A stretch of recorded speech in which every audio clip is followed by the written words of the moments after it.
Hai, selamat datang kembali di channel gua bersama gua Jisung. Di part yang ini gua bakal menjelaskan ya teman-teman sedikit dokumen apa saja yang dibutuhkan untuk mendaftar di beasiswa LPDP. Ini mungkin akan berbeda ya di beberapa case, mungkin di beberapa program. Cuman yang case ini gua bakal menjelaskan dokumen apa saja yang dibutuhkan di dalam program Prasejahtera. Di situ gua masuknya bidik misi ya.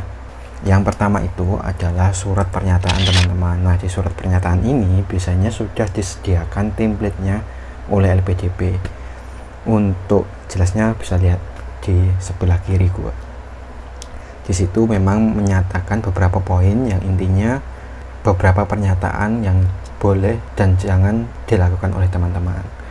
Karena sekali lagi ini adalah salah satu syarat yang diperuntukkan ketika mendaftar dan wajib kalian isi.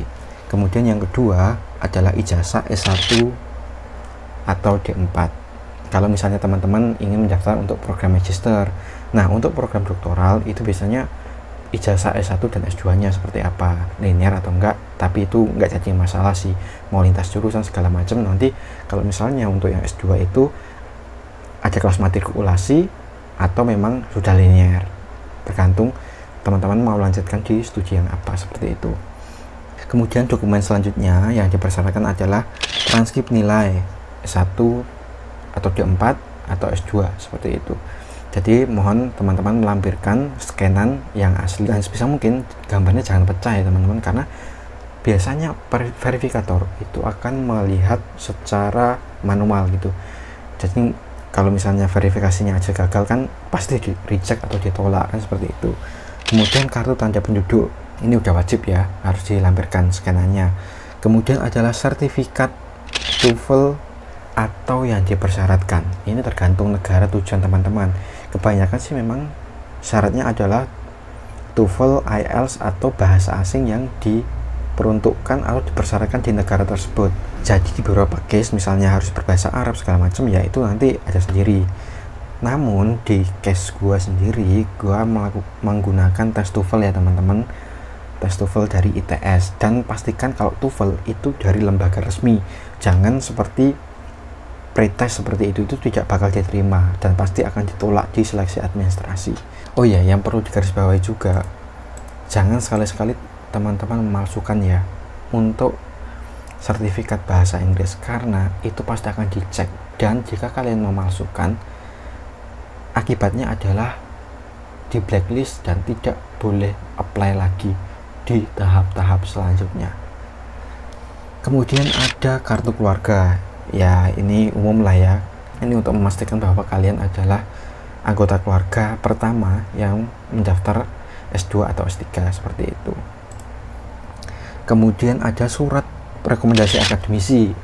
Kalau misalnya teman-teman masih atau habis lulus kuliah dan membutuhkan surat rekomendasi, ya teman-teman boleh memintanya kepada akademisi atau dosen pembimbing teman-teman yang menurut teman-teman percaya dan memiliki kredibilitas, termasuk dalam penelitian atau misalnya profesor atau siapapun lah yang kompeten. Nah, jika teman-teman saat ini bekerja, boleh kok meminta kepada atasan seperti itu. Itu yang dipersyaratkan ketika di tahap gua ya. Mungkin kalau sekarang kalau misalnya memang harus ke akademisi ya bolehlah minta ke pembimbing akademik atau pembimbing skripsi saat S1. Kalau misalnya S2 ya profesor lah saat tesis, seperti itu.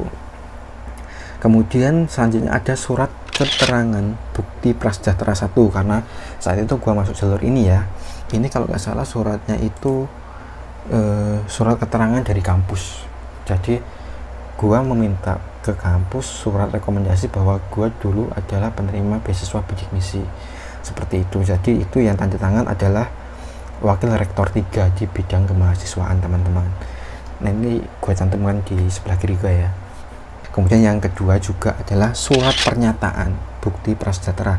Ini ditandatangani teman-teman dan dibuktikan dengan lampiran biasanya KK atau kartu Indonesia KIP lah, kartu Indonesia Pintar kalau nggak salah. Terus ada beberapa, kalau misalnya keluarganya prasejahtera itu juga ada suratnya bisa dilampirkan, bukti di apa ya, gue lupa nyebutnya, pokoknya yang dari Kemensos lah, itu bisa dilampirkan untuk persyaratan yang prasejahtera ini. Mungkin akan beda case di beberapa program lainnya, seperti itu. Kemudian yang terakhir ada surat pernyataan beasiswa. Nah, surat pernyataan beasiswa ini biasanya sudah otomatis dibuatkan ketika kita sudah selesai submit form pendaftarannya, teman-teman. Jadi itu nanti akan di-download lah dan mendapatkan tanda tangan secara elektronik. Nah, untuk syarat-syaratnya sih seperti itu ya secara umum untuk yang beasiswa prasejahtera atau yang masuk ke bagian afirmasi.